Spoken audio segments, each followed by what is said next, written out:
Is on. Okay, here we go. So if any of you see that red, top red icon disappearing, just let me know. Sometimes this connection becomes loose and that goes away. In that case, just let me know. All right, so let's get started. So this is going to be lecture 2. So today is the 23rd. So if I write too small, also let me know. If you can't, especially those in the back, if you can't see my writing clearly, just let me know. All right, so we're just going to do a brief review of quantum mechanics today. If you're already very good at quantum mechanics, you can do whatever you want here. And the first homework exercise, there will also be, I think half of the problems will be kind of just a quantum mechanics problem, just also help you refresh your memory and get up to speed. And that's probably going to be next Wednesday because, we have last week we don't have any class. So I think we're going to push up the first homework to next Wednesday. All right, so the way I'm going to review this is to just talk about the 5 postulates of quantum mechanics first. So, I'm not sure exactly what version of quantum mechanics you learn, but usually we assume that the quantum mechanics is built upon 5 postulates. So the first postulate, postulate 1, so that one is just assuming the state of a quantum system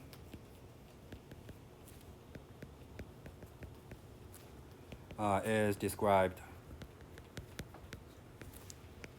by a unit length vector in the Hilbert space.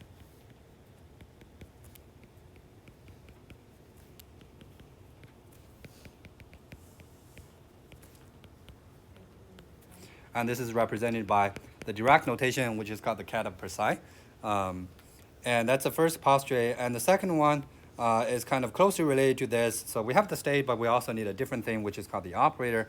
So a physical observable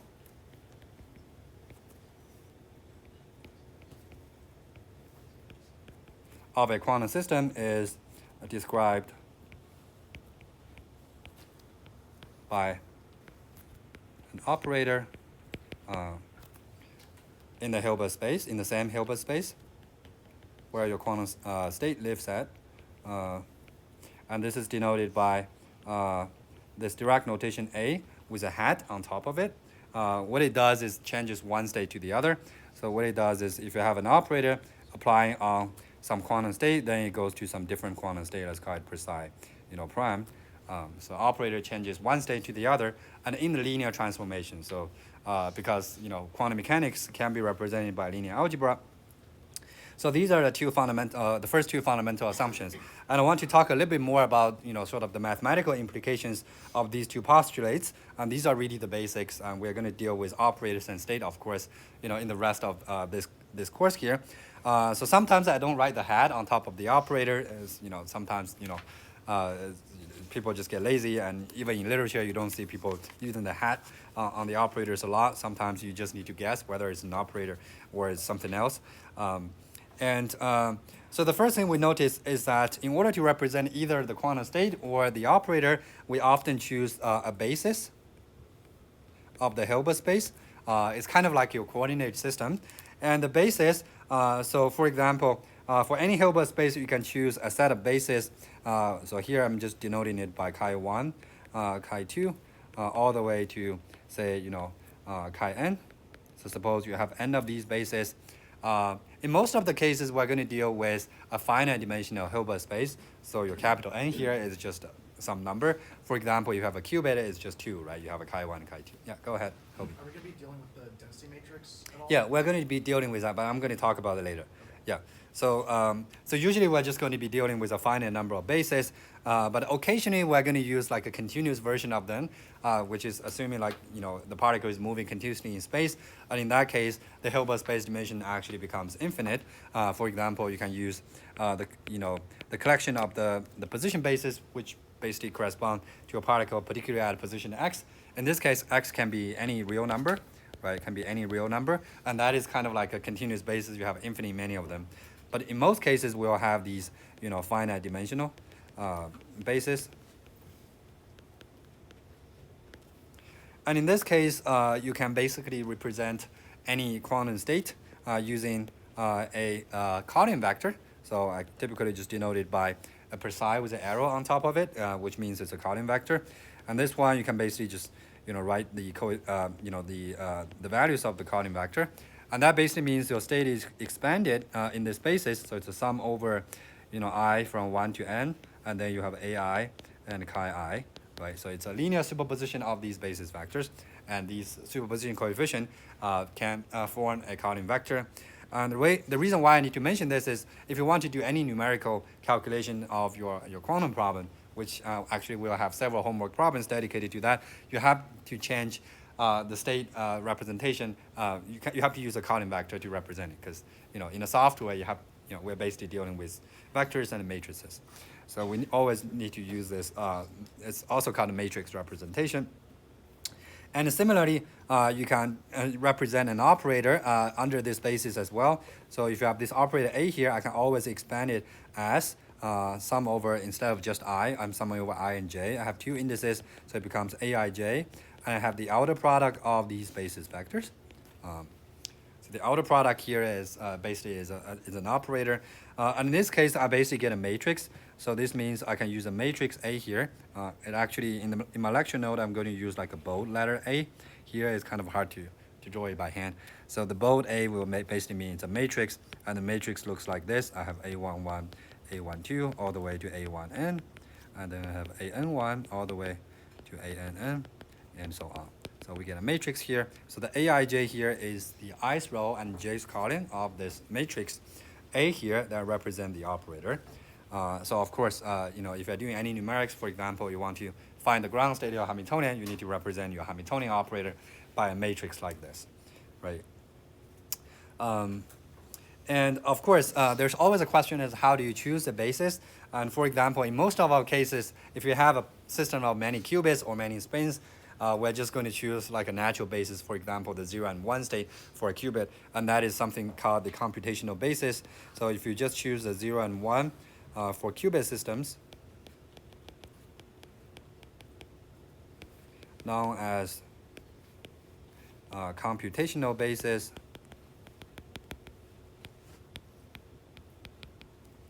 and if you have a spin system, you can also use the spin angular momentum eigenstates in the z direction. I'll talk about the spin angular momentum just a little bit later.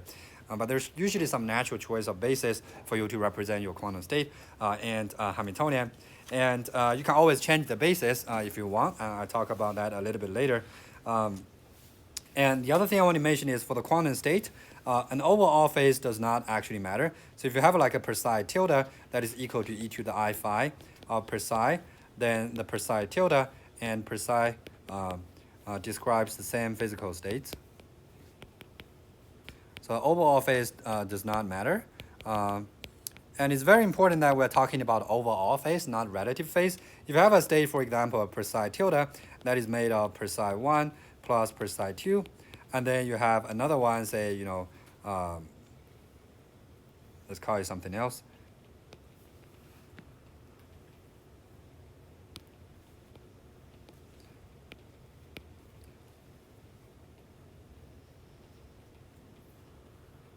So for example, if you have like a phi 1 and a phi 2, so this one, if you add like a phase here, for example, you add like an I here, phi 2, and these two are not the same. So these are different. So it's very important that we're talking about the overall phase, not the relative phase. If you have a superposition state, you change the phase of one state, then it's generally a different state. So an overall phase does not matter. So later on, when we are talking about these anyons, there are something called abelian anyons. If you just swap swap the two anyons, the wave function the state will acquire overall phase. So that itself is not important. But if you have many of these particles and they are in a superposition state, then if you swap two, it could change the relative phase of one component. So that could actually lead to a different state. And this is actually how we use it for topological quantum gates. So just keep in mind, it has to be the real global phase, like you don't have a superposition. It's like a phase you can pull out. All right, The other things are sort of more basic things is we have Hermitian operators, which basically means if A dagger is equal to A, then it's called Hermitian. The dagger here basically means we're doing the transpose and complex conjugate on the matrix A here. So if the matrix representation of A is given by a Hermitian matrix, then we call this a Hermitian operator. And all physical properties are represented by Hermitian operator. And the reason is because the eigenvalues of these are real, so they have real eigenvalues. That's kind of the most important implication of Hermitian operators. And we also have something called unitary operators, which satisfies, an operator U dagger times U is equal to identity. So that's called unitary operator. A unitary operator basically governs the time evolution of the quantum state. We'll talk about that just a little bit later. And you can also write this as just U dagger equals to U inverse, right? So that's unitary operator. And the final thing I want to mention here is that we also have something called the commutator of two operator. So if you see this notation here with a square bracket, it actually means we're just looking at the difference of A times B subtracted by B times A. And in general, this is not zero because these operators are represented by matrices, and we know the product of two matrices, it depends on the order of the product, right? So that's from linear algebra. So this in general is not zero. In general, but of course there are cases that it can be zero. So it's kind of important to know this, and this actually plays a lot of different roles. For example, it leads to the Heisenberg uncertainty relation, but it's also important for some of the stuff we're going to talk about in the next class, like the bosons and fermions. They're going to have different commutators. All right. So so another mathematical concept we're going to use pretty frequently is called inner product. So this is between two states, right? You have two states, let's call it phi, psi, and phi. Then the inner product is defined as this Dirac notation. So we put the bra and ket together, and that gives you actually a scalar, which is basically a complex number, right? And you can perform this if you are using a software. You have to use a matrix representation. So you do psi dagger times phi, right? Each one of this, as I just said, is represented by a vector, a Cartan vector here, and the bra is a Hermitian conjugate of that, right? So this is just psi dagger times phi. It's a row vector times a Cartan vector. You get a number. And of course, if you do it in the inverse order, if you do phi precise inner product, you can actually get it from the precise phi inner product. You just take the complex conjugate of it. So these two are just complex conjugate of each other, because you can just take a Hermitian conjugate on a number which goes to the complex conjugate. All right. Yeah. Any questions? I just want to stop here momentarily. All right. So the other thing is, once we define the inner product, we can talk about normalization. So if you take the inner product of a state or a vector with itself, this actually gives you the length square of the vector. So this is kind of like the length squared. So if you think about a vector, you do that. In a real space, it's just the length squared. And if you take the square root, that's going to be the length. And if the length is actually equal to 1, length squared, of course, is also equal to 1, then we call the precise normalized. So it's very important that we always use a normalized state vector to represent the quantum state. I kind of mentioned it in the first postulate here. It's always described by a unit length vector, which basically means it's normalized. Okay, so just make sure you normalize your state, if needed. And if it's not normalized, then you can always do this normalization manually. You just divide psi by the square root of its length square of its inner product. So this makes sure it's always normalized. If you do that, it's always normalized. Right, this denominator cannot be 0. You can't use a zero vector, zero length vector to denote a quantum state. It doesn't make any physical sense. All right, and the other thing is, if you have two states which are orthogonal, which means the inner product is 0, we call them orthogonal. That's also a very important idea. And when they are orthogonal, it basically means they have no overlap, and the probability of finding one state in the other is 0. It's kind of very intuitive. Once we define both orthogonal and normalized states, we can define something called orthonormal. And this is particularly important when we are talking about basis vectors. So if we have a set of states which, for example, this chi I and chi j, if the inner product of them is equal to 1 when the I is equal to j, and 0 when the I is not equal to j, we call these basis vectors, chi I here, the collection of them, orthonormal basis. And all the bases we're going to use assumes that it's is assumed to be orthonormal basis. So all the basis vectors are going to be orthonormal to each other, which means they have unit length, and every two different ones are going to be orthogonal to each other. So just keep in mind. And this is going to simplify a lot of calculations. So this property, often just denoted by the delta notation here, delta ij, which basically means the same thing there. So that's called the orthonormal condition of the basis vector. And I kind of briefly mentioned that the physical meaning of the inner product is that, if you have the inner product of two states, and then you take the modulus square. So this modulus basically means it's the length of a complex number.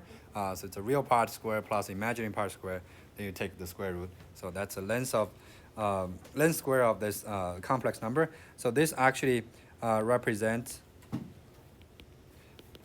the probability of finding the system in state psi if we start in state phi. And here, because we have a modulus squared, we can also swap these two if you want. You can also say this is a probability of finding the system in the state phi if you start in the state psi. It doesn't really matter because this is equal to phi precise inner product modulus squared just because of this relation here. The modulus squared is invariant to the complex conjugate. So these two are the same. And this is important because this is kind of like the Born's interpretation of quantum mechanics. We treat this inner product square as the probability. And for example, the wave function, which is kind of like you take the precise, so you take the inner product of the basis vector x and psi, and that is defined as the wave function psi x. And the physical meaning is that the modulus square of psi x here, which is the same as this inner product modulus square, and that represents the probability of finding the system in the state x. X denotes a particle at position x. That's a basis state if we start in the initial state psi. And that's exactly the interpretation of wave function. Right? The modulus square of it denotes the probability of finding the particle at position x. So that's the physical interpretation of the inner product. All right, any questions? Okay, so the next thing we're going to talk about is change of basis. So this is something that is a little bit more complicated, but we're actually going to use it, at least several times. So as I mentioned, that the Hilbert space, you can choose different bases to do this because it's kind of choosing different coordinate system. And sometimes we just need to change from one basis to the other. Maybe some basis is more convenient. For example, I talk about this computational basis. You have a qubit system, either one or many. The computational basis of 0 and 1 is, so this one is convenient. But sometimes we want to, for example, work in the basis that makes the Hamiltonian diagonal, because that allows you to actually do calculations easily. For example, you can calculate any function of the Hamiltonian easily if the Hamiltonian is already diagonal, right? So that basically involves the basis transformation, and the way you do it is through unitary transformation. So through a unitary transformation. And this unitary transformation is usually defined by some unitary operator. We just talk about unitary operator. So it's a very particular operator that does the basis transformation. And this operator has to satisfy, this U dagger equals to U inverse in order to be a unitary operator. And that's also required to make sure the basis transformation is done properly. And the formula is kind of like the follows. So I'm just going to make like a small table here. And it's good to remember this. So this is state or operator. It's not a complicated table. It's only got basically 4 elements here. So we're going to talk about the transformation on either the state or the operator. So then the first row is in the original basis. In the original basis, okay, so we're just going to denote this by these chi-i's we just talked about. So in the original basis, suppose, this state per psi is represented by a Cartesian vector per psi, and the operator A is represented by matrix A here, right? And then the transformation we're talking about is to go to a new basis. So like, sorry, I'll just mute my phone. And then in the new basis, so let's just call the new basis chi-i prime. And the new basis vector is related to the old basis vectors by this unitary operation, right? So you generate these new basis vectors by applying this unitary operator on each of these basis vectors. And the property of the unitary operator ensures that these new basis vectors are also orthonormal. And the easy way to think about it is an operator that is unitary basically does rotation of the vectors. So if you have orthonormal vectors to start with, they will still be orthonormal. You're just rotating things, right? And in the new basis is basically the following. So the state becomes U dagger times per psi. U dagger is a matrix representation of this operator U here. And interestingly, for this transformation operator U, it has the same matrix representation in both the old and new basis. So denoted by a matrix U in either basis. So it doesn't matter. So there's no confusion. So if you're talking about the matrix representation of that unitary operator, it has the same matrix in both bases. So no confusion. And for the operator, it goes like U dagger, A, U. So you probably see this a lot in quantum mechanics. So when we are doing the basis transformation for an operator, it goes like U dagger, A, U. So that's how we transform it. And we're going to use this, especially in some numerical calculations in the software. If you want to change the basis, you just do this matrix multiplication here. It's relatively straightforward.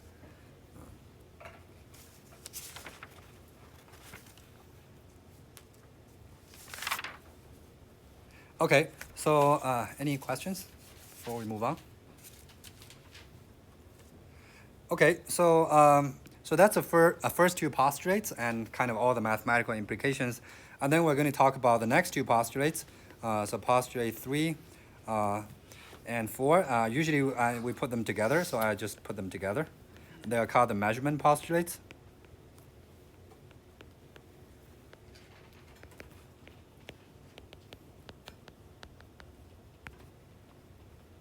So it basically says measuring a physical property denoted by this operator A here gives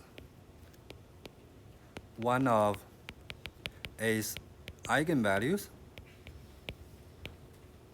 Let's just call it, lambda I with probability Pi that is equal to the inner product of phi I and per psi modular square. I explain what these notations mean, where phi I is the eigenstate of A with eigenvalue lambda I, and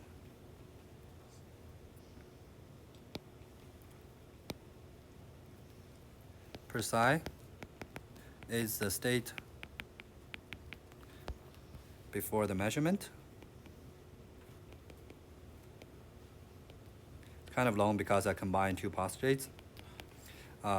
And the other thing is, the final one is the state after the measurement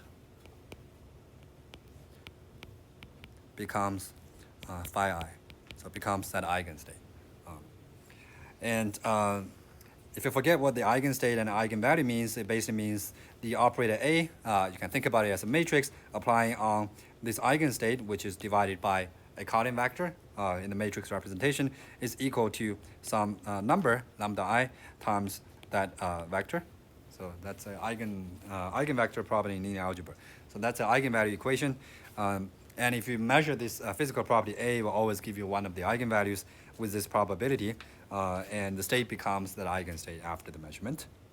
So these are known as the measurement postulates. Since we're talking about Hermitian operators here, right, all physical properties are represented by Hermitian operators, these eigenvalues are always going to be real. So these are always real. Because it doesn't make sense to get an imaginary value for a physical property. So we are always assume that these things are real. For example, energy, position, angular momentum, these are all real values, so you will never get an imaginary one. If you have an n-dimensional Hilbert space, then an operator will have n different n eigenvalues. They could be the same or different, but in general, you will have the same number of eigenvalues as the Hilbert space dimension. And you just, when you measure, you just randomly pick one of this according to this probability distribution. You may not get some of the outcomes if the probability is 0, but in general, you will have some chance of getting one of them. All right, so the other thing is that if you have a function of an observable, so we're talking about the eigenvalue here. So if you have a function of an operator A here, then this is kind of important. Then the eigenvalue of f of A is equal to f of lambda, lambda I, right? So the eigenvalue of f of A is basically made of the eigenvalue of f of lambda I. Suppose lambda i's are the eigenvalues of A. So lambda I for A. So you basically just take a function of that eigenvalue for A. So you just take the function and eigenstates remain the same. So basically you still have these phi i's. And this is something we are going to often use. If you just have a function of the operator, then the eigenstates are same as the original operator, and the eigenvalues, you just take the function of that. And this is particularly important for the time evolution operator. We're going to talk about that a little bit later, but it's just given by this e to the minus I ht over h bar. So this is typically called the time evolution operator, denoted by u of t. So this is the time evolution operator, and that governs the evolution of the state. So that is exactly a function of the Hamiltonian operator. And the way we find this, especially if you already find the eigenvalues and eigenstates of the Hamiltonian, you can basically find the eigenvalues of this evolution operator as well. All right, with this, you can basically find this any function of an operator. So f of A, you can find the matrix representation of this through diagonalization. So we're talking about diagonalization here. Diagonalization, which is something we're always going to do, because diagonalization just makes evaluating a function of an operator much easier. So the way you do this is, if you are trying to find the matrix representation for a function of the operator, what you do is try to just do a u times, so I'm not going to write the hat here because this is actually a matrix. So I'm just going to write it in bold. So we're going to do u, f of d, and u dagger, where the d is a diagonal one. So you first diagonalize your operator u into a diagonal matrix. So A is an operator which is represented by, in general, not a diagonal matrix. And what you do is you do a basis transformation to make this operator diagonal, as kind of related to this, change of basis. So we change the basis such that the operator A is now represented by a diagonal matrix D here. Right. So for any Hermitian matrix, we can do it, even though A in general is not, not diagonal, right? In general, of course, it's not. We're just assuming an arbitrary Hermitian operator. We can always diagonalize it by finding some unitary operator. Once it's diagonal, we can just calculate the function of the diagonal matrix. For example, this, right? If H is originally not diagonal, we can first find the D version of the H, and then just do e to the minus I dt over h bar. And if it's a diagonal matrix, you can evaluate the function of it by just taking the function of the diagonal matrix element. The off diagonals are still 0 because it's diagonal. And then you can just do u and u dagger on both sides. So that generates the function of the original matrix A. And this is how we actually calculate the time evolution operator in quantum mechanics. All right, and if you want to do it in software, for example, this can actually be done very conveniently. So you can, for example, in MATLAB. So example, you can do it in other software. I typically use MATLAB, but you're not required to use it in any of your homework problems. You can use your favorite ones: Python, Mathematica, MATLAB. Probably these are the 3 most popular ones. And you can just do U and D equals to EIG of A. So if you just find the eigenvalues and eigenstates of this Hermitian matrix A here, you will get the unitary matrix U in the first argument of the output, and the diagonal matrix come as the second argument. So once you do that, you can basically calculate any function of this in the software, including this exponential function we just talked about. All right. And sort of expanding on the basic knowledges of quantum mechanics, here I want to briefly mention sort of the complexity of doing this on a classical computer. So this is basically trying to calculate all the eigenvalues and eigenstate of a matrix A here, right? So if I'm assuming this matrix A is an n by n matrix, so does anybody know how long it will take to calculate this as a function of n, like the scaling? Like if I have an n by n matrix, calculating all the eigenvalues and eigenstate, you want to make a guess on would the time be proportional to n, or proportional to n squared, or proportional to n cubed? Anybody wants to make a guess? I see a lot of you raise 3 fingers. 3 fingers? Okay, yeah, that's actually the correct answer. So the runtime for doing that is actually n cubed. So I use something called the big O notation. If you're a computer science student, you're probably already familiar with this. This basically denotes the computational complexity. So the time is basically on the order of n cubed. It's not exactly that. The prefactors usually are not important because we only care about how the runtime scales as a function of your problem size. In this case, it's just this n here because we're talking about an n by n matrix. So this is something you can easily verify just on your laptop, right? If you just do EIG and you time it either using a watch or using the software, you will easily see the scaling. It actually works pretty well. It's exactly it's not exactly, but it's very close to n cubed. So you can immediately see that this is not a very favorable scaling because you need to think about that the actual dimension of the matrix for your operator also scales exponentially with the number of particles. So this is something I think we kind of already know. If you have, for example, let's call it a little n qubits, then the dimension n here is actually 2 to the n, right? So because of that, this actually scales as 8 to the, scales as 8 to the n, right? So it's 2 to the n cubed, so it's 8 to the n. So that means when we're increasing just 1 more qubit in your system and trying to do the diagonalization of your Hamiltonian made of n qubits, is going to take you an extra 8 times more, right? So it's multiplying by 8. So going from 10 qubits to 11, that means you're spending 8 more times. To 12 is 64 times more. So it goes very quickly. So that just give you an idea of what that means. And the other thing is it also takes a lot of memory. So it's not just the time that's an issue here, because you have a matrix made of basically 2 to the n times 2 to the n elements. And each element is going to take a fixed number of memory, right? I think it's just 8 bytes if you're using a double precision number. So that also means you need a huge amount of memory for doing that. And just to give you some actual number, I actually sort of just experiment this myself. So if you have a 15 qubits, so n equals to 15. So just writing down a general operator matrix of 2 to the 15 by 2 to the 15. So that requires 8 gigabytes of memory on your PC or Mac. So that's not something too bad, right? Because most of the computers nowadays have like more than 8 gigabytes of memory. But what about 20 qubits? So that is actually 8 terabytes. So that already goes by 1,000. So you can see that it's just 5 more qubits.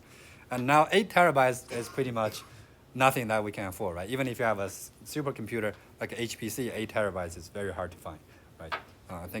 I know mine's HPC, the largest memory computer they have is 2 terabytes, and that's already expensive. Yeah, so 8 terabytes is out of the capacity we usually will have. Okay, and now the last thing not the last thing, but so the other thing we want to talk about is a lot of cases we don't want to find all the eigenvalues and eigenstate, right? Of course, that would be nice because you can calculate, as we said, any function of this operator, and you can, right? For example, if you want to do dynamics, predict dynamics of the quantum system, you have to do it because you have to find that unitary time evolution operator, which is a function of the Hamiltonian. But in a lot of cases, we're just interested in the ground state. And the reason for that is simple, because a system only shows most of the quantum properties when you are looking at the lowest energy state, the ground state. And this is also relatively easy to get if you just cool down your system, right? For traditional material, you just put it into a very good fridge, and then it's going to go to the ground state. And the ground state, actually requires less complexity to get, at least on a classical computer, because you're only interested in that particular eigenstate and eigenvalue. Right? You don't care about all the other ones because you have 2 to the n of them, right? If you have n qubits. If you just care about the ground state, then the complexity does go down quite a bit. So if you only care about the ground state, you can actually use a slightly different function. For example, in MATLAB, you can just do, in this case, you can still do U and D, but these usually will just be, U will instead just be a one-dimensional because it's a Carlin vector. So you can do something called EIGS of A. So this S here makes sure that you're only getting the lowest one. Sometimes you need to add an option to specify whether it's the lowest or the highest. But in general, you use this function typically called EIGS, and there are similar ones in other software. And in this case, you reduce the complexity from n cubed to actually n squared. So it gets a little bit better in this case. So if you're only interested in the ground state, you can possibly deal with I think, if you're on a laptop, probably with like 20 qubits or 22. If you're trying to get all the eigenvalues, I think the largest you can do is 16. So you get a little bit larger, but not by a hell of a lot, just to keep in mind. Okay, so let's see. So just to give you a number, so this usually, if you have, it's about 25 qubits on a HPC. So if you have a good high performance computer, you can get to about 25 qubits. And this one is probably about 20 qubits at most. Usually 16 on your laptop, and 20 is the most. So this just give you some numbers there. Okay. So that's for diagonalization, basically finding all the eigenvalues of the matrix. And of course, the last postulate, I promise I will talk about it. So postulate 5, that's about the time evolution. And typically, this is just known as the Schrodinger's equation. So the derivative of the quantum state per psi of t over time is given by the Hamiltonian operator at time t, applying on the state per psi t. If you think about this as a matrix equation, this is just d per psi dt equals to h times per psi. So this is essentially a matrix equation. Once you use the matrix representation for this, we're not going to really deal with these continuous spaces like the wave function. In that case, it's not a matrix equation, but it's a it's a differential equation. But in our course, we're mainly just going to deal with matrix representations of operators. We have finite dimensional systems. So we're really just solving this matrix equation here. And of course, this is not easy to solve for the same issue. So if h is time independent, in a lot of cases, we're going to assume that we might have occasionally talking about time-dependent Hamiltonians, but assuming h is time independent, which basically means this h of t, I'm just writing it as h, right? In this case, the solution of this is relatively simple. So per psi of t, in this case, is just given by e to the minus I ht over h bar, applying on per psi of 0. And this is exactly this time evolution operator.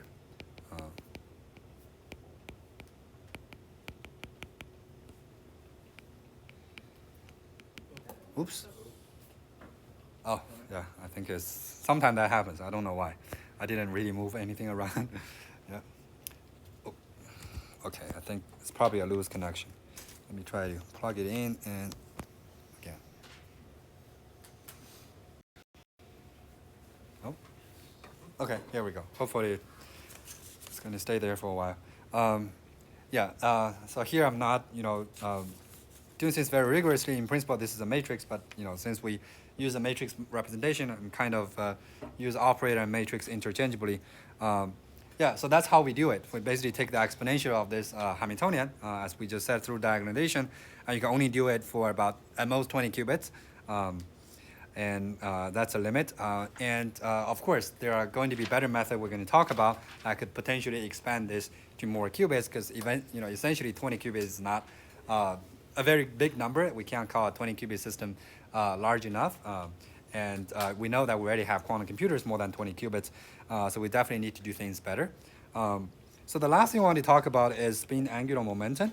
So this is something we're going to also use a lot, and some of you might already forget what it is. So because we're going to talk about quantum spin systems a lot, and they also relate to qubit, right? Because we basically know that a spin 1/2 is basically related to a qubit. They are pretty much equivalent. And the way to think about this is that if you have a particle with spin s, then it has a spin angular momentum. Think about it just as an angular momentum pointing to some direction of your three-dimensional space. And the spin angular momentum, when you measure it along any direction, is actually quantized. So you can't take arbitrary continuous values because it's a quantum mechanical thing here. So if you have a spin s particle, if you measure the spin angular momentum, I can just say angular momentum along any direction, then we will get quantized values, which is equal to minus s plus 1, all the way to s minus 1 and s. So it takes value from minus s to plus s, but in increments of 1. So it's quantized. So s here, like a spin 1/2 is equal to 1/2, but you can also have a spin 0 particle, a spin 1/2 particle, a spin 1, spin 3/2, and so on. So these are defined by nature, right? If you have a fundamental particle, the spin of it is already fixed. So it's going to have quantized eigenvalues. And because of that, we can basically build spin matrix representations for them, right? Because each of this is going to make a basis. Suppose we measure along the z direction, then we're basically going to have, my sz eigenvalues equals to one of these, right? And there are going to be 2s plus 1 possible values. And that actually makes a basis, right? So basically this basis of sz equals to some number, let's call it, I don't know what to call it. Let's just call it, maybe, let's just call it SC. So, and you have the SC equals to one of these possible values. So that makes a basis. And of course, for spin 1/2, we're just going to have, two values, which is 1/2 and negative 1/2. Right? We have two of these basis vectors, and that's exactly correspond to a qubit. So typically, we just call this 0 and 1. It's just a different way to represent a two-level quantum system, right? But we can also have like spin 1, which correspond to a qubit. You have three different values, or a spin 2 or spin 3/2. So we can have any of this. Because this is an angular momentum, we have some very particular commutators about these spin angular momentums. If you look at the x and y component of the spin angular momentum operator, it actually gives you IH bar times SZ. And you can rotate these notations. So this is just one of them. You can also have SY and SZ. That is going to equal to IH bar SX and so on. So you have three of them. So these are the commutation relations. If you have a Pauli operator, for the spin 1/2, we can basically assign each of these x, y, z's to a dimensionless operator, which is called the Pauli operator. So this is going to be equal to h bar over 2 and sigma x, y, z. So these are called the Pauli operators. And these have very simple matrix representations in the qubit basis or in this basis. So in this basis, sigma x is just equal to this. Sigma y is equal to 1, 0 minus I 0, and sigma z is equal to 1, 0, 0, minus 1. Right? And in this case, you can easily see that each of these Pauli matrix, if you square it, so basically you multiply by each other, is actually equal to the identity matrix, which is represented by this. Right? So the square of it is equal to 1. So that's a property of the Pauli matrix. Okay, so the final thing I want to talk about is how we represent a state on a block sphere. So you probably already learned this in the in other classes, but if you have a qubit or a spin 1/2, you can always represent this as cosine theta over 2, and then we can represent it by the upstate, which just represent the SZ equals to 1/2. Sometimes also represent the state of qubit in 0, so they are synonymous, the upstate, and then plus the sine theta over 2 e to the I phi, and then the spin down state, and this is also synonymous with the SC equals to minus 1/2 state, or the the 1 state. And there's a pictorial representation of this. So if you draw a sphere, and then this is going to be our z direction, this is x, this is y. And then I'm going to use a different color to denote the vector here. So then if you have a state per side, then the angle it made with the z-axis is called theta. And then if you project it to the xy plane, and then this angle is called phi, right? So you have basically a very illustrative way to represent a state of a qubit or a spin 1/2 in this geometric way. And these coefficients are given by cosine theta over 2 and sine theta over 2 e to the I phi. All right, so I think I'm running out of time here. I'm just going to stop it here. I think that's pretty much everything about quantum mechanics I want to review. I'll post the lecture note for this after this class. The lecture 1, the slides are already posted in the files folder, so you can review it if you want. I think I do want to make sure everyone is getting up to speed on quantum mechanics.